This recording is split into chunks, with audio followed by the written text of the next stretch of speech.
When you hear the word Konami, what should immediately pop into your head should be a bunch of run-and-gun games like Contra and Super C. But in 1987, Konami released a game called Russian Attack. And no, not Russian Attack, Russian Attack. The game was an NES port from an arcade game called Green Beret. Surprisingly, the only difference between the port and the arcade game is the graphics. So let's start this game up and see how it is. Now it's a Konami run-and-gun shooter, so that means you can have a co-op 2-player game, and that's just awesome. This also means that the story is going to be quite cliche and vague. But the NES is all like, stories are for noobs, gameplay where it's at. Right off the bat when you start up the game, you'll notice that your character is dressed in all blue. Yeah, what happened to Green Beret?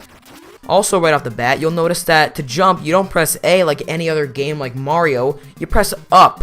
Why do so many games do that? Just press A to jump like Mario would. Up is usually for going in a house or a door. But to be fair, the A button does have a purpose that is well worth it. In each stage, you'll come across these yellow guys who are lying down, and they don't even attack you. Literally, he'll just lie there and eventually start walking towards you. If you can manage to kill that beast, he'll drop a RPG or some other power-up, and the RPG can plow through as many enemies as there is on the screen. Then there's these landmines, which are incredibly annoying since the jumping is so wonky.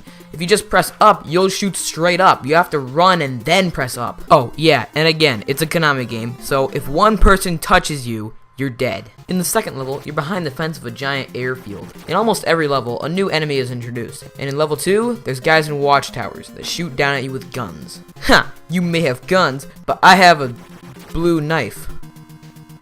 Well, that kind of sounds crappy. I mean, what kind of special forces operation sends in a guy in all blue uniform with only a blue knife? I mean, do they think that he would just blow through the whole army just knifing everyone in the stomach?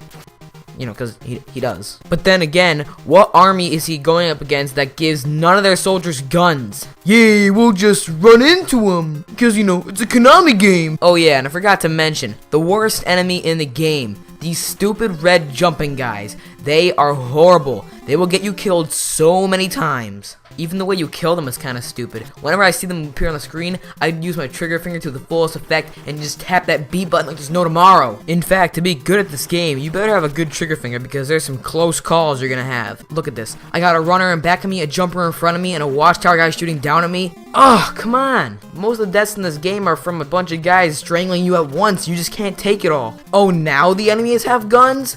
This isn't fair at all. Why do the enemies get guns but I get a knife? This doesn't make any sense. What were they thinking? Level 3 is where the game starts to step it up a notch in difficulty. You got guys with guns, plus jumpers, plus the runners. All that mixed together makes some really harsh rage. And if you thought that was bad, now they start throwing hordes of jumpers at you all at once. It's hard to take down 3 of them. Level 3's final boss is a bunch of dogs. Yeah, it's kind of weird. They don't really do anything except run across the screen. At first I thought you had to jump over them, but turns out you have to lie down and just knife them all. Imagine that, knifing a bunch of dogs in the face. This is one weird game. Yeah, isn't that kind of weird? When the jumpers jump at you, you knife them in the feet and they instantly die. Why does everything have an instant death on it? Is this knife like some magical thing sent from God? In level 4, Oscar the Grouch shoots grenades out of a garbage can at you, which only makes the jumpers and the runners and the gunners and everything else harder in the game. Like it has to be. The boss here are these 3 guys flying around these mini helicopters throwing grenades on you. This one's not too hard, you just jump in the air and knife them right in the chest. Again, instantly killing them and their helicopter. The next level is the worst level in the whole game. Yeah, even worse than the last level. There's ladders everywhere that you just get stuck on whenever you jump. Yeah, you can't jump past a ladder without latching onto it like a freaking monkey. Now you might be thinking, what kind of boss could hold up to this hard of a level? Well, let me tell you. 3 guys, just 3 guys that come down from the sky and you just shoot them. I mean, knife them. Forgot. This is a knife game. It's not a run and gun game like usually Konami. It's a run and knife game. And then there's the final level, which is some sort of warehouse with forklifts and boxes everywhere. It's not too hard. It's just 2 levels, not too many ladders. Not the worst level I've ever played. But, wait till you see the final boss. Just another bunch of guys coming at you? You gotta be kidding me. And this isn't even a hard one. It's just a bunch of jumpers and runners, no gunners, just the stupid orange guys, and you need the RPGs to shoot at the rocket. But still, the final boss of the game is easier than the first level. Well, at least the ending cutscene's not too bad, so All in all, Russian Attack is not a bad game. It's definitely one of my favorite Konami games. I mean, Contra's up there and everything, but Russian Attack is a great game that nobody talks about too much. Anyway, guys, thanks for watching the first episode of Super Games. Keep an eye out for more on this channel, and this is Nolan, signing out.